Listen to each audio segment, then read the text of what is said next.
teman-teman, kami dari kelompok 4, kelas 12 MIA. Perkenalkan, nama saya Emilia Yosefin, Leonie Carlin Afriata, Brian Hono Putra, Angelica Chandra, Jovita Ita. Di video ini kami akan membuat video pembelajaran tentang hakikat NKRI dan Persatuan dan Kesatuan Bangsa Indonesia dari masa ke masa. selamat menyaksikan.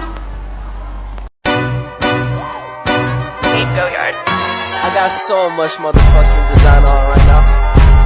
Break it down, bring it back, make it clap. I got 3 old thoughts, new guap, wear that thing. Bitches on my line, and you know. Oke, pertama kita bahas dulu tentang hakikat NKRI. Oke, saya akan menjelaskan apa itu NKRI.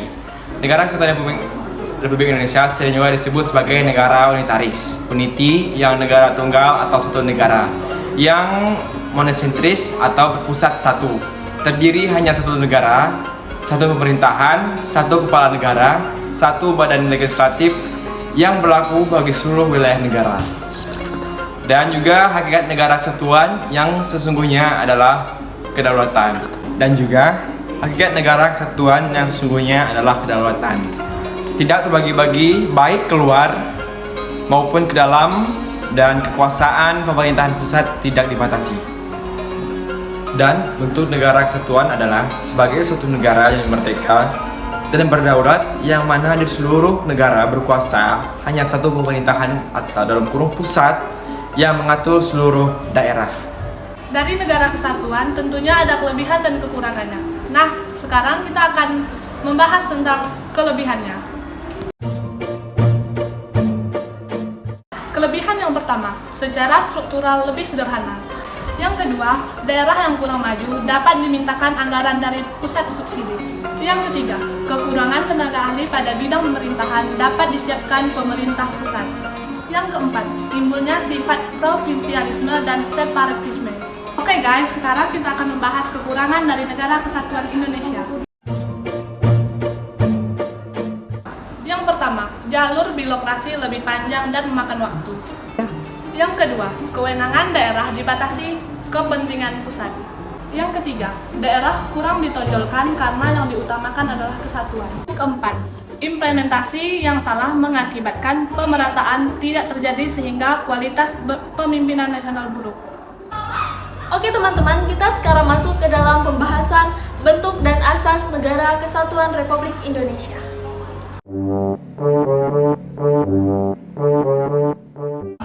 Kansil membagi negara kesatuan menjadi 2 bentuk, yaitu pertama, negara kesatuan bersistem sentralisasi, yaitu segala sesuatu dalam negara langsung diatur dan diurus pemerintah pusat.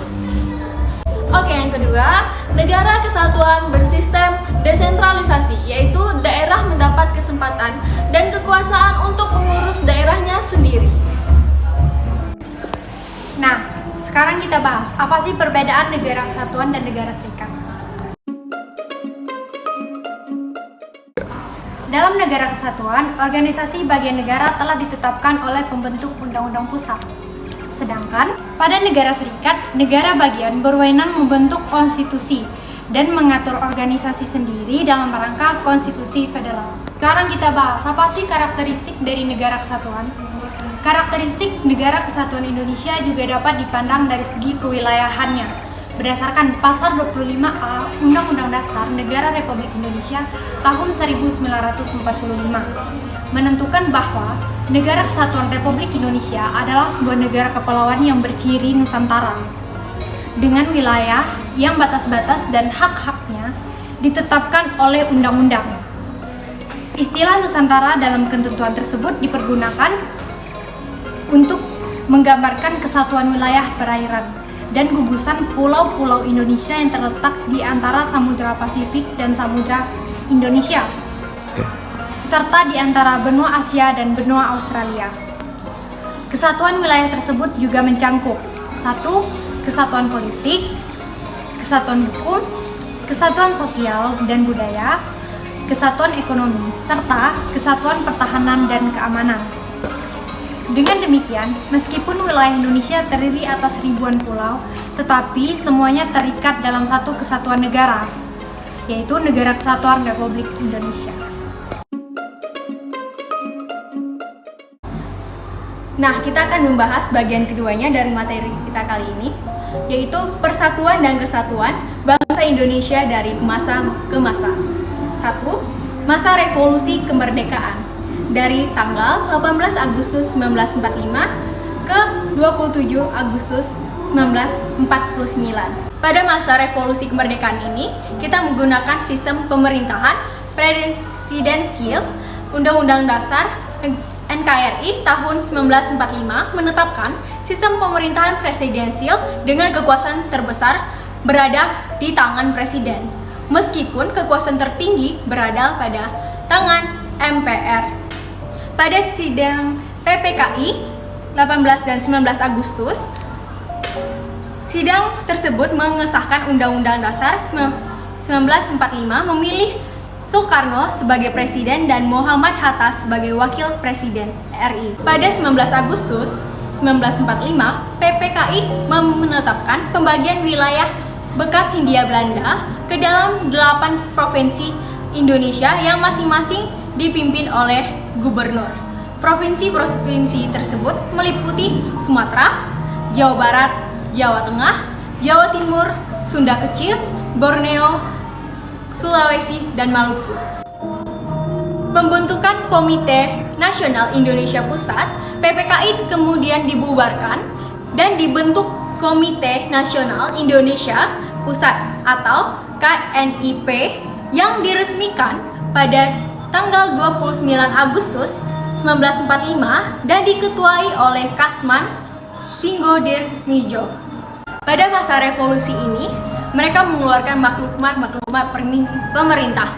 Maklumat Wakil Presiden nomor 10 tanggal 16 Oktober 1945 yang menghentikan kekuasaan luar bisa dari presiden sebelum masa waktunya berakhir. Maklumat pemerintah yang kedua tanggal 3 November 1945 tentang pembentukan partai politik yang sebanyak-banyaknya oleh rakyat. Hal ini sebagai akibat dari anggapan pada saat itu bahwa salah satu ciri demokrasi adalah multi-partai. Ketiga, maklumat pemerintah tanggal 14 November 1945 yang intinya mengubah sistem pemerintahan presidensial menjadi sistem pemerintahan parlementer. Setelah dikeluarkan maklumat ketiga pemerintah tanggal 14 November 1945, terjadi pergantian sistem pemerintahan menjadi sistem parlementer. Pada masa ini terbentuk sejumlah kabinet yang dipimpin oleh Perdana Menteri. Pemberontakan pada masa revolusi ini ada dua. Yang pertama PKI tahun 1948 terjadi di Madiun. Pemberontakan ini dipimpin oleh Musso, seorang tokoh PKI yang ingin membentuk Republik Soviet Indonesia berserta Amir. PKI melakukan kekerasan fisik terhadap pejabat, tokoh, dan warga yang anti PKI. PKI menguasai Presiden Madiun, Kabupaten Purwodadi, dan Kecamatan Cepu. Pemberontakan ini dapat ditumpas oleh satuan TNI melalui operasi militer yang dipimpin oleh Kolonel Gatot Subroto dan Kolonel Sungkono. Pemberontakan kedua adalah pemberontakan DITII. Pemberontakan ini berawal dari gagasan Kartosuwiryo untuk membentuk negara Islam Indonesia. Kartosuwiryo memproklamasi berdirinya negara Islam Indonesia pada tanggal 4 Agustus 1949 di Jawa Barat. Untuk mengatasi pemberontakan ini, TNI melakukan operasi militer ke berbagai daerah yang dinilai menjadi pusat gerakan ini. Gerakan ini akhirnya berhasil dilumpuhkan pada tahun 1952. Yang kedua, persatuan dan kesatuan bangsa pada masa Indonesia Serikat pada tanggal 27 Desember 1949 sampai dengan 17 Agustus 1950. Bentuk pemerintahan yang berlaku saat ini adalah republik. Ciri republik diterapkan ketika berlangsungnya pemilihan I.R. Soekarno sebagai Presiden Republik Indonesia Serikat dan Drs. Muhammad Hatta sebagai Perdana Menteri. Sistem pemerintahan yang dianut pada periode ini adalah sistem parlementer atau kabinet semu. Sistem pemerintahan yang dianut pada periode ini adalah sistem parlementer semu atau kuasi parlementer dengan karakteristik sebagai berikut. Yang pertama, pengangkatan Perdana Menteri dilakukan oleh Presiden, bukan oleh Parlemen sebagaimana lazimnya. Yang kedua, kekuasaan Perdana Menteri masih dicampur tangani oleh Presiden. Hal ini tampak pada ketentuan bahwa Presiden dan Menteri-Menteri bersama-sama merupakan pemerintahan. Seharusnya Presiden hanya sebagai kepala negara, sedangkan kepala pemerintahan dipegang oleh Perdana Menteri. Yang ketiga, pembentukan kabinet dilakukan oleh Presiden, bukan oleh Parlemen. Yang keempat, pertanggungjawaban kabinet adalah Kepala Dewan Perwakilan Rakyat atau DPR, namun harus melalui keputusan pemerintah. Yang kelima, Parlemen tidak mempunyai hubungan erat dengan pemerintahan sehingga DPR tidak dapat mempunyai penguasaan besar terhadap pemerintah. DPR tidak dapat menggunakan mosi tidak percaya kepada kabinet. Yang keenam, Presiden Republik Indonesia Serikat mempunyai kedudukan rangkap, yaitu sebagai kepala negara dan kepala pemerintahan. Selain Presiden dan para menteri atau kabinet, negara Republik Indonesia Serikat juga mempunyai Senat, Dewan Perwakilan Rakyat, dan Mahkamah Agung, Dewan Pengawas Keuangan sebagai alat perlengkapan negara. Parlemen Republik Indonesia Serikat terdiri atas dua badan, yaitu Senat dan DPR. Senat beranggotakan wakil dari negara bagian yang ditunjukkan oleh pemerintah pusat. Setiap negara bagian diwakili oleh dua orang. Pada masa Republik Indonesia Serikat juga terdapat gerakan-gerakan separatis yang terjadi di beberapa wilayah Indonesia. Di antaranya A. Gerakan Angkatan Perang Ratu Adil atau APRA. Gerakan APRA dipimpin oleh Kapten Raymond Westerling. Gerakan ini didasari oleh adanya kepercayaan rakyat akan datang seorang Ratu Adil untuk membawa mereka ke suasana aman dan tentram, serta memerintah secara adil dan bijaksana. Tujuan gerakan APRA adalah untuk mempertahankan bentuk negara federal di Indonesia dan memiliki tentara tersendiri pada negara Republik Indonesia Serikat. Pada tanggal 23 Januari 1957, pasukan APRA menyerang kota Bandung serta melakukan pembantaian dan pembunuhan terhadap TNI. APRA tidak mau bergabung dengan Indonesia dan memilih tetap mempertahankan status quo karena jika bergabung dengan Indonesia, mereka kehilangan hak istimewanya. Pemberontakan APRA juga didukung oleh Sultan Hamid II yang menjabat sebagai Menteri Negara pada Kabinet Republik Indonesia Serikat. Pemberontakan APRA berhasil ditumpas melalui operasi militer yang dilakukan oleh pasukan Sriwangi. B. Pemberontakan Andi Aziz di Makassar. Pemberontakan di bawah pimpinan Andi Aziz ini terjadi di Makassar diawali dengan adanya kekacauan di Sulawesi Selatan pada bulan April 1950. Kekacauan tersebut terjadi karena adanya demonstrasi dari kelompok masyarakat yang non-federal. Mereka mendesak negara Indonesia Timur atau NIT segera menggabungkan diri dengan Republik Indonesia. Sementara itu, terjadi demonstrasi dari golongan yang mendukung terbentuknya negara federal.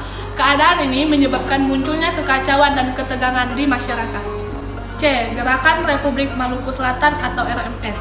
Pemberontakan RMS ini dipimpin oleh MRDR Christian Robert Stephen yang menolak terhadap pemberontakan Negara Kesatuan Republik Indonesia dan memproklamasikan Negara Republik Maluku Selatan pada tanggal 25 April 1950. Mereka ingin merdeka dan melepaskan diri dari wilayah Republik Indonesia karena menganggap Maluku memiliki kekuatan secara ekonomi, politik, dan geografis untuk berdiri sendiri. Penyebab utama munculnya Gerakan Republik Maluku Selatan atau RMS adalah masalah peraturan jatah pembangunan daerah yang dirasakan sangat kecil, tidak seimbang dengan daerah Jawa. Pemberontakan ini dapat diatasi melalui ekspedisi militer yang dipimpin oleh Kolonel A.E. Kawilarang atau Panglima Tentara dan Teritorium Indonesia Timur. Melalui ekspedisi militer ini, beberapa wilayah penting dapat dikuasai seperti Maluku, Ambon, dan sekitarnya, sehingga beberapa anggotanya banyak yang melarikan diri ke negeri Belanda. Oke, guys, saya akan menjelaskan tentang persatuan dan kesatuan bangsa pada masa demokrasi liberal.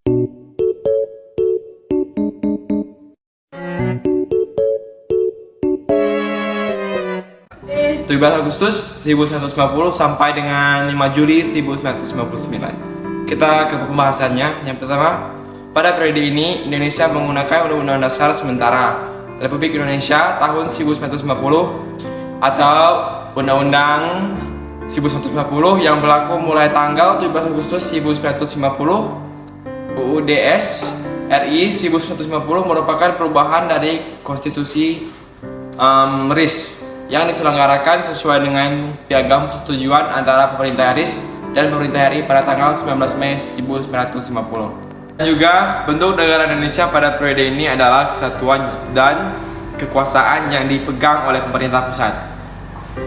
Hubungan dengan daerah didasarkan pada asas desentralisasi, yaitu bentuk pemerintahan yang ditetapkan adalah republik dengan kepala negara adalah seorang presiden yang dibantu oleh kita sebut sebagai wakil presiden, dan juga Insinyur Soekarno dan Dr. Anus Muhammad Hatta itu adalah presiden dan wakil presiden pada saat itu, dan juga Hatta kembali mengisi dua jabatan tersebut.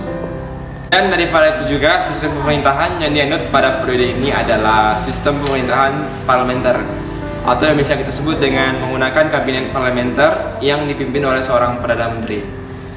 Alat-alat perlengkapan negara meliputi presiden dan wakil presiden, menteri-menteri, Dewan Perwakilan Rakyat, Mahkamah Agung, dan Dewan Pengawas Keuangan. Pada saat mulai berlakunya UUDS RI 1950, dibentuk Dewan Perwakilan Rakyat Sementara yang merupakan gabungan anggota DPR RI ditambah ketua dan anggota Badan Pekerja Komite Nasional Indonesia Pusat dan anggota yang ditunjuk oleh Presiden. A few moments later. Oke guys, kita akan membahas partai-partai peserta pemilu 1955 yang merupakan pemilu pertama di Republik Indonesia. Hal yang menyebabkan kondisi negara kacau pada periode ini adalah tidak berhasilnya Badan Konstitusi menyusun Undang-Undang Dasar yang baru. Keadaan ini memancing persaingan politik dan menyebabkan kondisi ketatanegaraan bangsa Indonesia menjadi tidak menentu. Dan juga kondisi yang sangat membahayakan bangsa dan negara ini mendorong Presiden Soekarno untuk mengajukan rancangannya mengenai konsep demokrasi terpimpin dalam rangka kembali kepada Undang-Undang Dasar 1945. Terjadi perdebatan yang tiada ujung pangkal.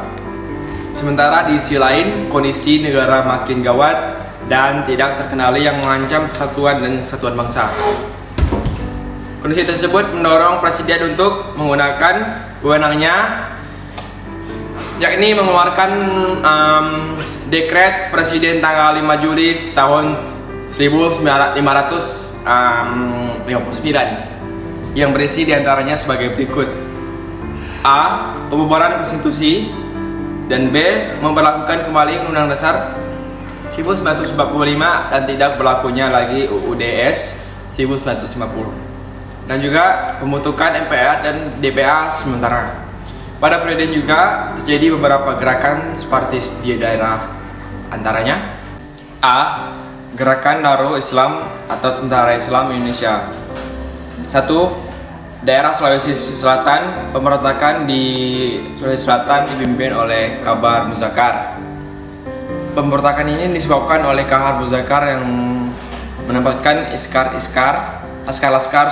rakyat Sulawesi Selatan ke dalam lingkungan APRIS atau Angkatan Perang Republik Indonesia Serikat, dan berkeinginan untuk menjadi pemimpin dan APRIS. Pada tanggal 17 Agustus 1951, Kahar Muzakir bersama dengan pasukannya melarikan diri ke hutan, dan pada tahun 1952 ia mengumumkan bahwa Sulawesi Selatan menjadi bagian dari negara Islam Indonesia di pimpinan Kartosuwiryo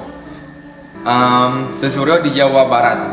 Penumpasan terhadap pemberontakan yang dilakukan oleh Kahar Muzakar mengalami kesulitan sebab tempat persembunyiannya mereka berada di hutan yang ada di daerah pegunungan. Akan tetapi pada bulan Februari 1965 berhasil ditumpas oleh TNI dan Kahar Muzakar ditembak mati. 2. Daerah Aceh. Pemberontakan di Aceh dipimpin oleh Daud Beurio yang merupakan mantan gubernur Aceh. Pemberontakan ini disebabkan oleh status Aceh yang semula menjadi daerah istimewa diturunkan menjadi daerah keresidenan di bawah Provinsi Sumatera Utara. Kebijakan pemerintahan tersebut ditentang oleh Daud Biore, sehingga pada tanggal 21 September 1953 ia mengeluarkan maklumat tentang penyatuan Aceh di dalam negara Islam Indonesia pimpinan Kartosuwiryo. Pemerintahan Republik Indonesia memerantas pemberontakan ini di Aceh dengan kekuatan senjata atau operasi militer dan melakukan musyawarah dengan rakyat Aceh. Sehingga pada tanggal pada tanggal 17 sampai 28 Desember 1962 diselenggarakan musyawarah kerukunan rakyat Aceh, dan melalui musyawarah tersebut berhasil dicapai penyelesaian secara damai. Daerah Kalimantan Selatan. Pemberontakan di Kalimantan Selatan dipimpin oleh Ibu Hajar yang menamakan gerakannya dengan sebuah sebutan Kesatuan Rakyat yang Tertindas. Pada tahun 1994, Ibnu Hajar secara resmi bergabung dengan negara Islam Indonesia dan ditunjuk sebagai Panglima Tertinggi TIM atau bisa disebut Tentara Islam Indonesia. Pada tahun 1963, pemerintah Indonesia berhasil menumpas pemberontakan ini. Ibnu Hajar dan anak-anak buahnya berhasil ditangkap dan dijatuhi hukuman mati. Yang keempat, Persatuan dan Kesatuan Bangsa pada masa Orde Lama, yaitu 5 Juli 1959 sampai dengan 11 Maret 1966. Pada periode ini muncul pemikiran di kalangan para pemimpin bangsa Indonesia yang dipelopori Presiden Soekarno, yang memandang bahwa pelaksanaan demokrasi liberal pada periode yang lalu hasilnya sangat mengecewakan. Sebagai akibat dari kekecewaan tersebut, Presiden Soekarno mencetuskan konsep demokrasi terpimpin. Pada mulanya, ide demokrasi terpimpin adalah demokrasi yang terpimpin oleh hikmat kebijaksanaan dalam pemusyawaratan perwakilan. Namun, lama-kelamaan bergeser menjadi dipimpin oleh presiden atau pemimpin besar revolusi. Maka, akhirnya segala sesuatu didasarkan kepada kepemimpinan penguasa, dalam hal ini pemerintah. Pelaksanaan pemerintahan pada periode ini, meskipun berdasarkan UUD 1945, tapi kenyataan banyak terjadi penyimpangan terhadap Pancasila dan UUD 1945. Berikut ini adalah beberapa penyimpangan selama pelaksanaan demokrasi terpimpin.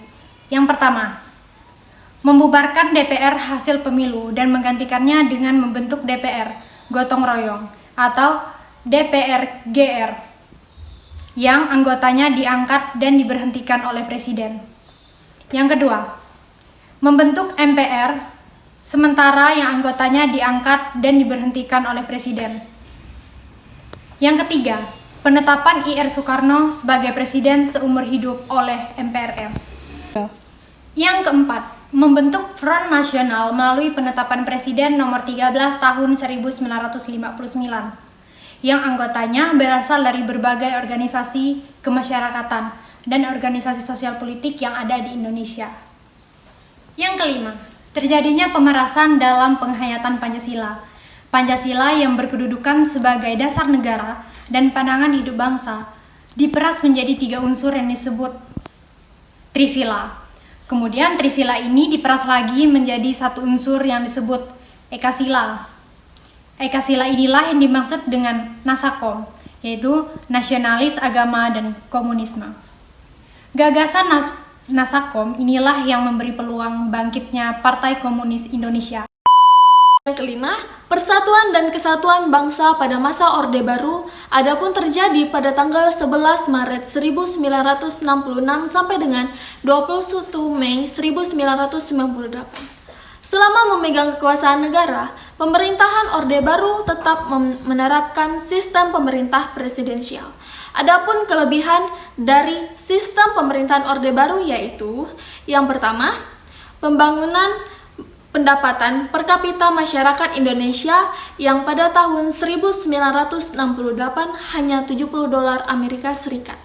Dan pada tahun 1996 telah mencapai lebih dari $1.000 Amerika Serikat. Yang B, suksesnya program migrasi. Yang C, suksesnya program keluarga berencana. Yang D, suksesnya memerangi buta huruf. Tetapi, dalam perjalanan pemerintah Orde Baru melakukan beberapa penyimpangan terhadap Pancasila dan Undang-Undang Dasar 1945. Beberapa penyimpangan konstitusional yang paling menonjol pada masa pemerintahan Orde Baru sekaligus menjadi kelemahan sistem pemerintahan Orde Baru adalah sebagai berikut. Bidang ekonomi, yang kedua bidang politik, dan yang terakhir adalah bidang hukum. A few moments later. Sekian video pembelajaran dari kelompok kami. Kami meminta maaf jika ada kesalahan kata maupun apapun itu. Dari kami hanyalah manusia biasa, yang sempurna hanyalah judul lagu dan Tuhan. Eh?